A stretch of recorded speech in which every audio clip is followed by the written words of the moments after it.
So why do they have 1,000 reviews and you have 100? Because they're trying and they're putting in a process for it.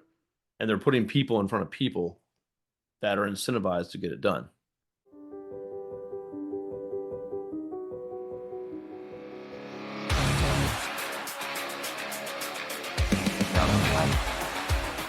Sharp strategies, sweet success. Hello, everyone, and welcome. This is Tiffany Swedensky, and you're listening to Sharp Strategies, Sweet Success. Today, I'm here with Kevin Daisey of Array Digital.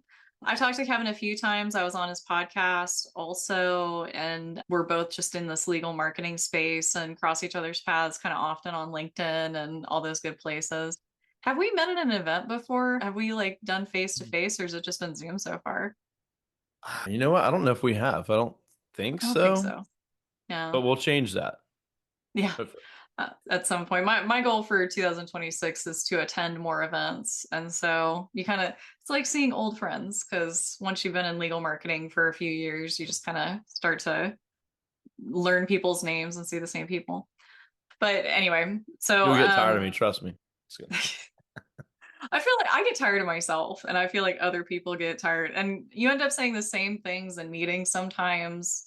And then you're like, how many times have I said this to this person? Or have I just said it like many times to different people? It's tough sometimes.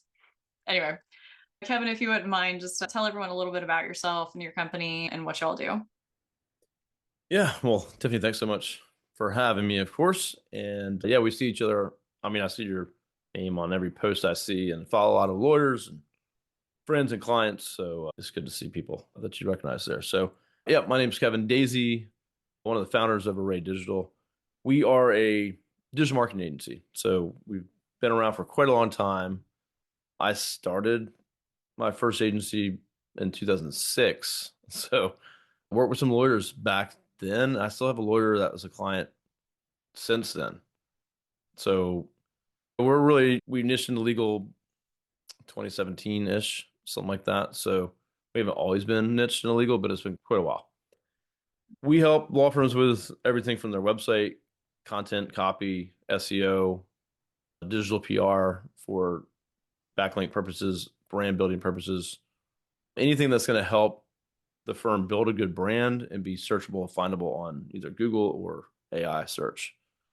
And so there's obviously other little things in there that local SEO and managing their listings and stuff like that. But primarily, we're looking to help our law firms grow and bring in quality leads in whatever niche that they are in. So, yeah. And so much has changed with digital marketing recently. Like there are just so many changes. And you mentioned digital PR. Can you talk about the popularity maybe of some of the programs you offered? Like how's that shifted in the last couple months, couple years? Yeah, I think you obviously have backlink building for with SEO. And you'll see agencies offer backlinks per month or how many per month or different qualities of links and stuff like that with their different packages. And so Google, even till recently, is come out and said, yeah, well, we still look at links. It still matters. And so that's still going to be worked into most SEO strategies is building backlinks and those things like that. The rise of digital PR, you'll see a lot of my competitors and myself even starting to talk about it in the last year and really push it. At the end of the day, the goal is to get backlinks. So it's not really changing that. It's just kind of the method of how we're doing it. You can purchase, you can do guest blogging, and with digital PR, it's just more of a buzzword. But at the end of the day, it's the way of either taking a piece of content or getting mentioned in a piece of content and getting the client linked and referenced in that piece of content. It can be more of a brand builder and brand play because it has more context. It could be an article that we've written for the client to get posted in a particular publication. And it's not too far off from regular PR. So we actually offer PR now. We have a PR team, which gets backlinks, even if that's not what they're looking for. So it's kind of a crossover too, of well, if we do traditional PR to get the media or podcast interviews or other coverage, that can produce backlinks for the SEO efforts. And so we're kind of really messing with that now as far as like our teams internally. Like, well, is there a separate PR team and then a digital backlink building team, or is that really one and the same? So we're definitely structuring things different here. And we hate, I hate buying backlinks or going that route at all, to be honest with you. We've kind of tried to stop doing that and focus only on PR and ways of getting the links naturally. So, Yeah, all the recent changes in digital marketing for me are really exciting. I mean, they're scary when you're an agency and you have done like SEO a certain way for a long time and you have to pivot. You have to pivot. And then, like what you said, like buying backlinks is kind of boring in a way. And so, digital PR, it's like a new wrapper for something that we've been doing all along. And digital PR in general, it's those backlinks, it's those external website mentions or brand mentions. But it's also content that the marketing team can leverage. And so it goes beyond even like SEO. There's more to it than just like that authority play, which is why I'm kind of excited about it because a backlink's a backlink. It's just, it yeah, is what it is. Yeah. it just seems cheap. It seems like we have to buy these things or try to force these things. But it doesn't seem like, I've never liked it ever. If it works, it works, but I never have liked it. So, yeah. And I think we're leaning way more into brand and the brand of a firm. And if they don't have a good brand, meaning they're not known, their messaging is not clear, who their target client is, and they don't lean heavy into that, then it's so much harder to have anything else work. SEO is harder with a weak brand. PPC is not as effective if they're not recognized in the community. And so with PR, digital or not, whatever, I'm also trying to get away from that. Like let's just call it PR. But is that where there's so many other benefits. The backlinks is kind of like a byproduct, maybe in some cases, but you're getting mentioned, you're getting brought up in local media. There might be interviews, TV, radio. So again, more traditional stuff. That also, all those companies also have digital outlets. So if you're on a TV show segment, it'll be on their web version. So there's a lot of other, again, brand building elements that probably, way more weight to it than probably some of the backlinks and the SEO parts of it. And then as Google is losing market share, right? AI doesn't care about backlinks. They care about the mentions, the credibility. How often have you been talked about in context of what you do? And so we're leaning way heavier into the brand and the PR and working with the marketing teams internally or CMOs to be like, we just can't take a crap firm facade and make it just perform because you can find them on search. Like we need everything to be consistent and working together. Yeah, you need content to be authoritative and authentic online, and you can't really outsource that. I mean, you can parts of it, but like that authentic stories from the law firm, those real experiences. Right before we were recording this podcast, I was doing a call with my marketing directors in my mastermind group, and we were talking about reviews. Hmm. And like that's PR kind of in a small scale, in a way, if you think about it in a way. But reviews are more than just reviews. They're more than just a number in Google and 5 stars. They're content. They're feeding Chat GPT. And I really like that when we have marketing assets that are multi-purpose, like digital PR. That's more than just PR. It's about brand building. It's about storytelling. Hmm. And I really loved what you said though about how like everything supports everything. Everything you do supports your PPC, your social media, your online presence. And I feel like that's what a lot of law firms are missing. They do this like one shot thing. They put all of their money into like PPC or SEO and neglect these other things like reviews. And when you're doing that, when you're just one shotting it, it's much less effective. And I think that's an important lesson. Yeah, it's like, hey, what's the quickest way to get a phone call? And I don't want to do all these other exercises or effort into. It goes even deeper, right? It's like it goes back to like for me because I'm more passionate about just a business and operating a business and all the ins and outs of it. So it goes deep as like, how's the business formed? What's the vision and the core values? Why would someone want to work at the law firm?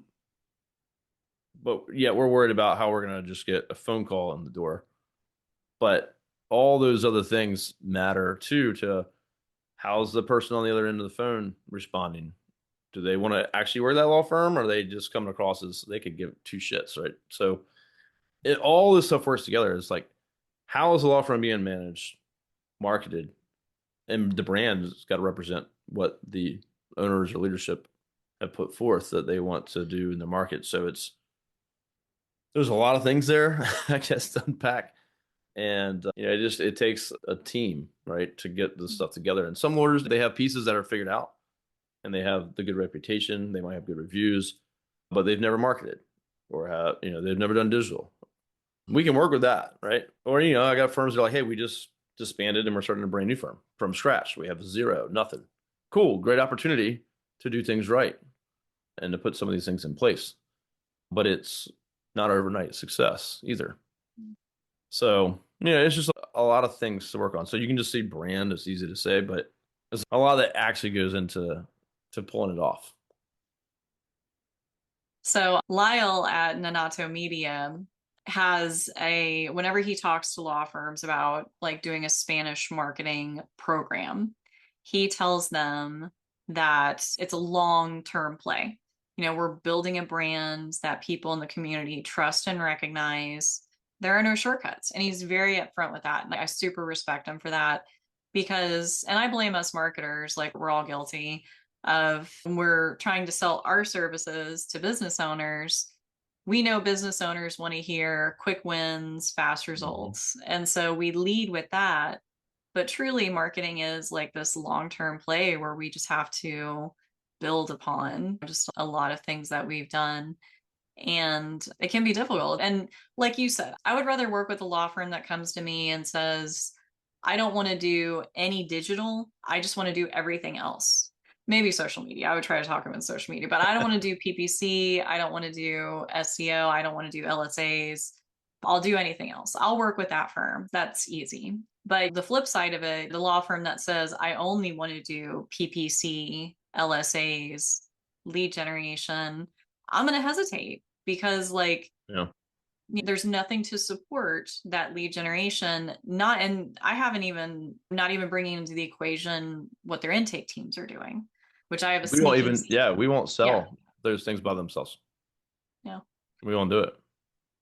And every time we have a firm that's like, oh, I got a ton of money, if it's brought to like my team or my management team or my partners of that, we always retell stories of when we did it and how it didn't work out. And so we don't do it.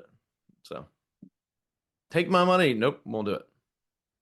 It's not going to happen. Well, and it's tempting because we want things to be like a light switch like that. We want to, and just for the same reason that people hire attorneys to outsource a problem, attorneys hire marketers to solve a marketing problem. But marketing is like a part of growing a business, like you said. And it's a lot of best practices from my perspective, like just doing the best that we can with the marketing resources we have. Yeah, I mean, you're investing money into it and resources and time and energy, not because it's like this thing outside the business. It is a major part of the business, and it should never not be. It should always be marketing, right? 100%. There's not something you turn on, turn off. So a lot of businesses most lawyers get it. Personal injury lawyers, they get it. But every time you might switch or do some major change, it can be a big negative. It can take a lot of time to recover. It depends on what you're doing, but it's definitely a long game. So whether or not you have the same partners or vendors in that long game, the firm needs to know where it wants to go, and not just go, hey, agency, what should we do and how should we do it? And you're responsible to do it. The firm has to be on board. They have to understand marketing. Have someone on the inside is always the best, because the partners of the firm are not going to be the ones that are the marketing experts. But what's the firm trying to do? What's the goals? Does the vendor or the marketing partner or whoever at this time fit that? Are they delivering? And then if they're not, the law firm's not lost without that agency. They need to be like, well, this is our company. We know what we're doing, where we're going. Now we need to bring in partners to get the work done. And a lot of law firms just kind of like want to be like, the marketing is not my thing. Just get it done and make sure it works. And if the leadership's involved, the owners are involved and are passionate about it, they understand the numbers, it's always a better outcome, in my opinion. I was talking about reviews earlier and just had this whole thing about reviews. And I think that's a perfect example because if you're a business owner and you're pushing your SEO company and saying, like, how do we do better in Google business? Like, the honest to goodness, but sometimes like disappointing answer is get more reviews. And I talk to business owners who know they need more reviews, but maybe there's a mindset problem with the owner themselves. They don't want to ask, they don't want to be annoying. They wait until the end of the case to request their review instead of at other points in their journey, their customer journey, client journey. And if it's not the owner with the mental block, it's the team. And it's easy to, like, you look at reviews and say, we know this is a problem, we know we need more, let's just automate it. But let's keep in mind, like an email, a law firm email usually has an open rate of about 30%. Some companies are better, some are worse. And so if you're relying on automation, reviews, text messages, or emails, you're basically resigning the fact that only 30% of people are going to like open it and see your request. And so it's getting more reviews comes from the people who are at the business. And that is a huge thing the business can do internally that supports everything your SEO company is doing to actually improve your business listing.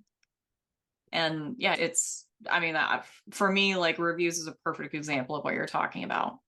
Yeah, it's like we rely on the business to have our results be better, right? And then they rely on us to do our part. So it's definitely we have to be working together, talking together, making recommendations, being proactive. Hey, this is a new thing that's out. Have you guys, we don't even do this, but this would help all our efforts. Who in the firm can take that on or add this thing? So I think it needs to be fluid like that. And the agency should be bringing up those conversations instead of just being like, if they're not mad, just let's just keep doing our thing in the corner over here. Like that's not a good way to go.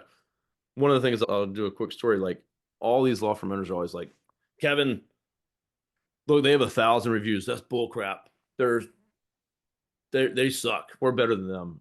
We only have 100 reviews, but they have 1,000. They're making them up or they're fake. But you go talk to that other firm and they say, oh yeah, we have a process. We ask for the review in the first call sometimes, like all the way down to like they have a whole process of taking a lead to a case to a referral source with a 5-star review.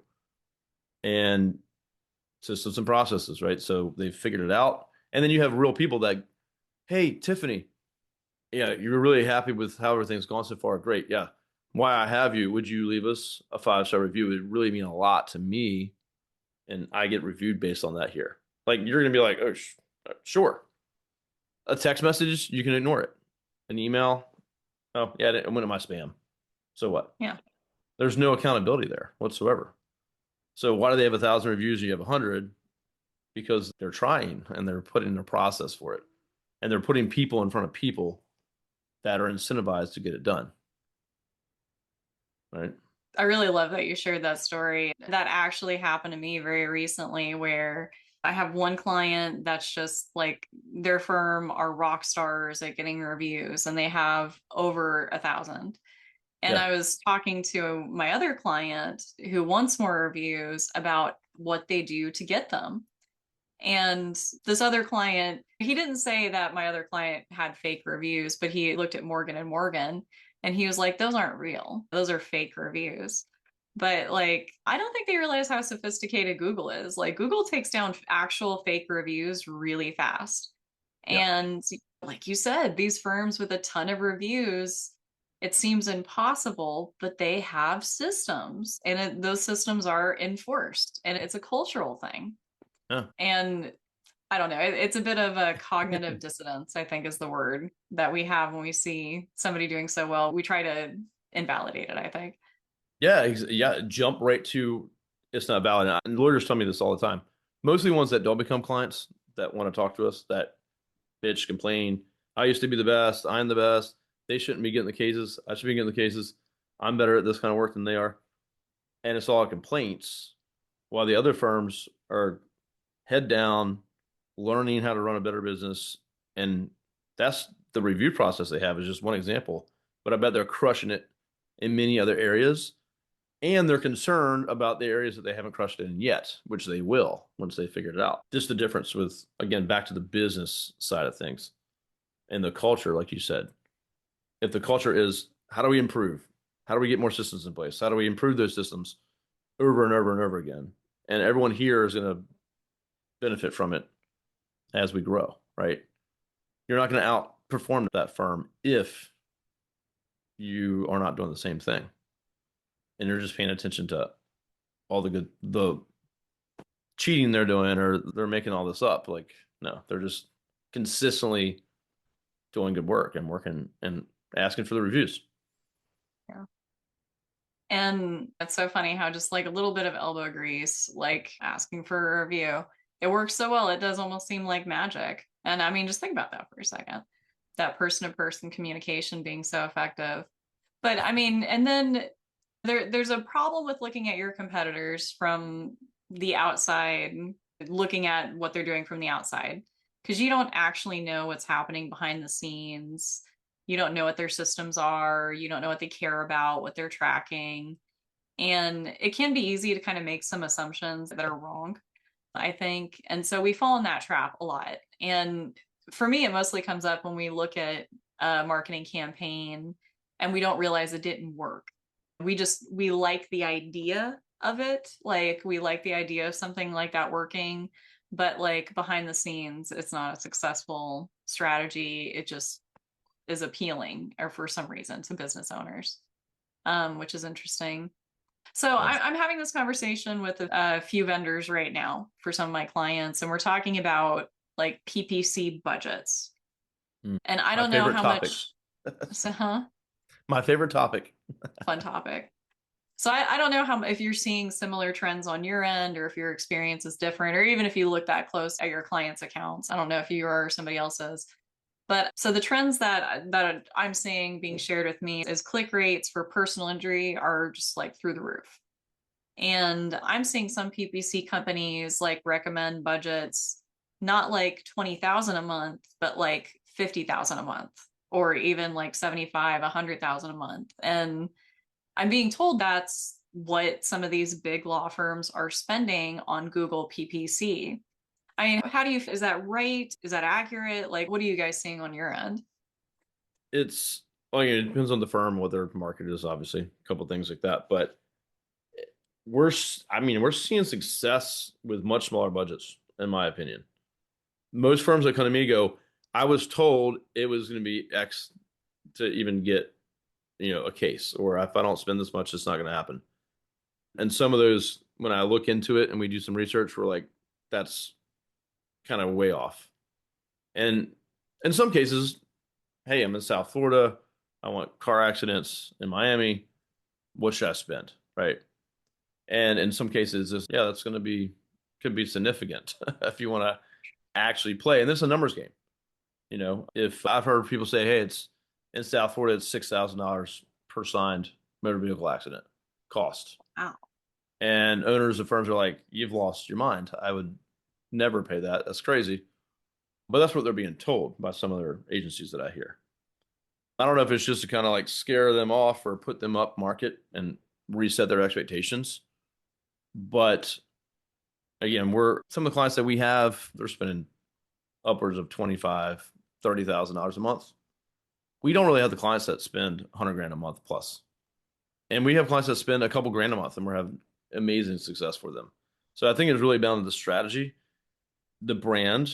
Do they have good reviews? Are they known in the neighborhoods and the community? Plays a big part because almost everyone I talk to, they go, I'll skip an ad. I don't click on them. Not me. I skip them. Everyone says that. But if they recognized your business, that's when they click.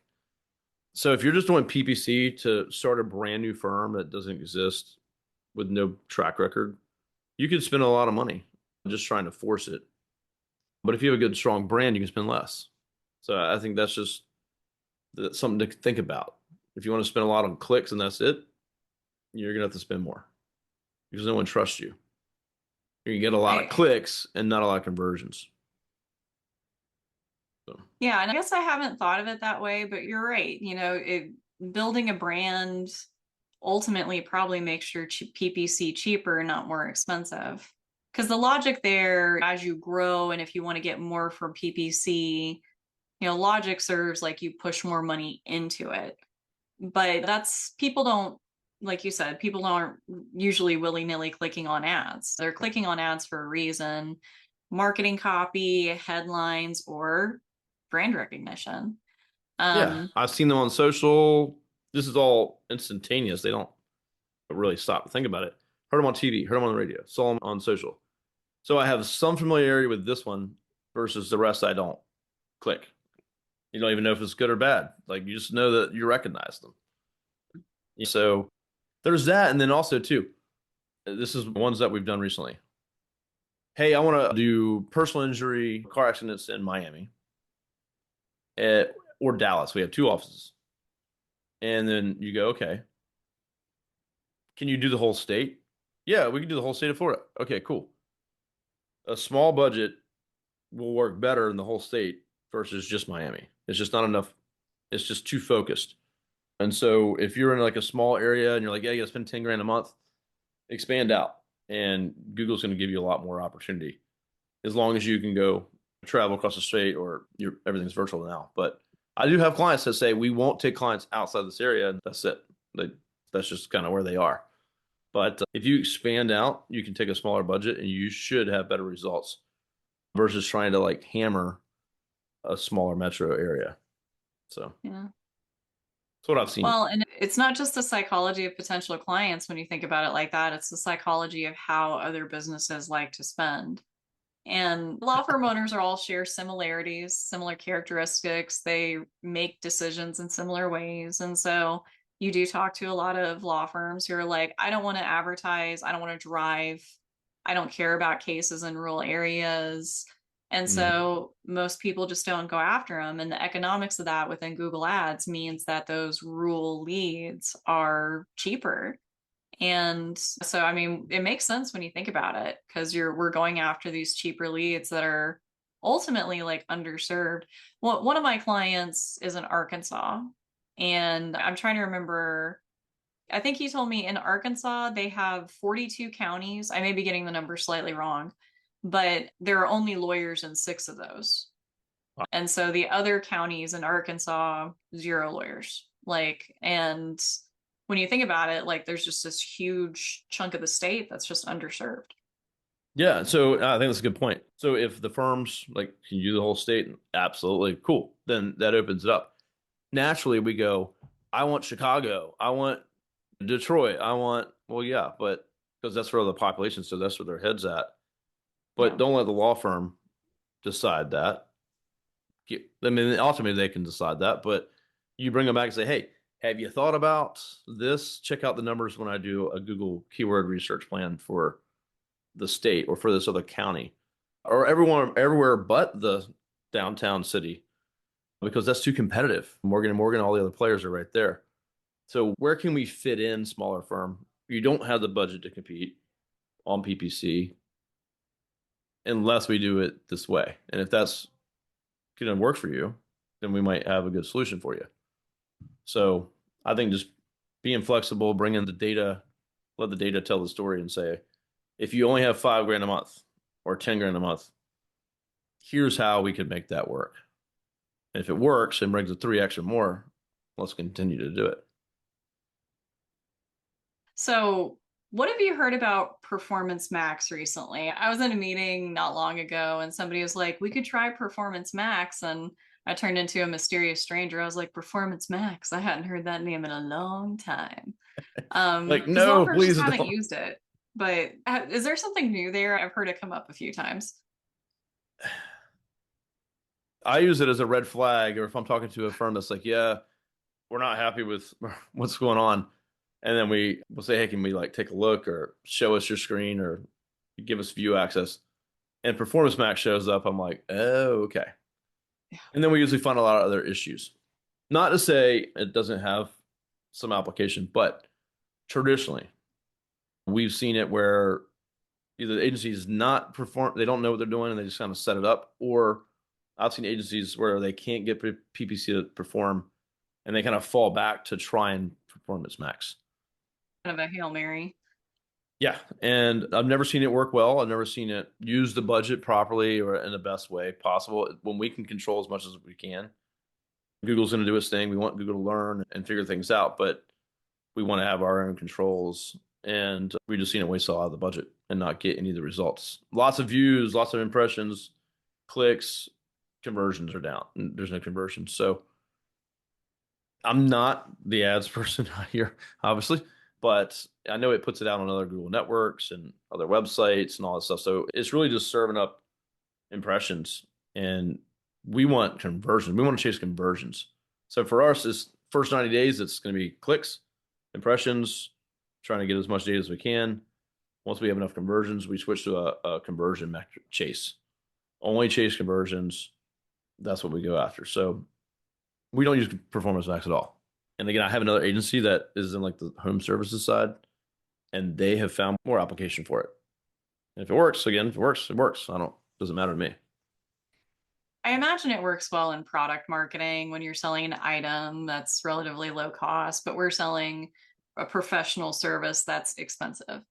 And so Yeah. for me, like those types of ads just aren't for this industry. I hope it's not too boring, but for Performance Max, the way I try to explain it to people, it doesn't work. And that's just because of the way Google serves these ads. If you ever were trying to download like a free program, like if you go to download like Notepad Plus, which is a free program, you'll see those ads where it's like a big download button, and it's Yeah. misleading because like you think you're going to download and get the program, but it's an ad, right? And those are Google ads, and those are probably Performance Max ads, and those ads appear on those pages because they get misclicked a bunch. And so Google optimizes and shows those ads on those types of pages because of the misclicks. And so like Google makes a lot of money with those misclicks. And I guess the advertisers maybe don't care because it does usually seem like actual scams. Yeah. But that's Performance Max in a nutshell. You'll get, like you said, a lot of impressions, a lot of clicks, but it means nothing because they're sometimes it's optimized for not even a business goal, which is Yeah. wild. And my clients, anyway, they want to constantly dial in the type of lead and the right kind of lead and high qualities. Everyone throws out high quality and the right fit. That's going the complete opposite direction. For one, if I haven't been in an accident, you can't just sell me on hiring a law firm. It's, I have the need or not. So we want to be very specific and weed out anyone that's even close to not even being a fit. Like we want to negative out keywords all the time. Like we don't want these types of traffic. We want folks that have actually been injured, that have done the research, that went on the landing page, clearly know what is for and converted from there. So yeah, there's no tricks. It's got to be very specific. So I think that's where the budget can just be ruined. And PPC can be very effective, but it's got to be very tightened down. And the brand matters too. Yeah. Well, we're coming up on towards the end of our podcast today, so I got to ask my last two traditional questions. So, was there anything that you wanted to talk about that we didn't get to today? Man, we covered some good stuff. I'm happy with what we covered, actually. I don't think so. Obviously, everyone's talking about AI and ChatGPT and how they show up and all those good things. I would say that's something you should be tracking and watching. There's some plant softwares out there that can track how you show up, and you should be doing that. How can you impact it? And it's not the same as Google, right? It's not exactly the same. It's very close. So if you have a good SEO strategy in place, you've been putting out good content, you're getting exposure, mentions, social, PR, and all those things. Like if you're doing all those things and you're actively trying to grow your reviews, like Tiffany was saying, then you're going to perform well in those search platforms naturally. Yeah. And those platforms are looking for new and fresh and unique. When AI first came out, everyone's using it for content, and AI is like, doesn't want the same old crap circulated. It wants fresh, new perspective. So if you continue to do those things, also to tie in the reviews, since we talked about that so much, and you'd said that the content of the review and how important that is versus, hey, Tiffany, can you give me a 5-star review real quick?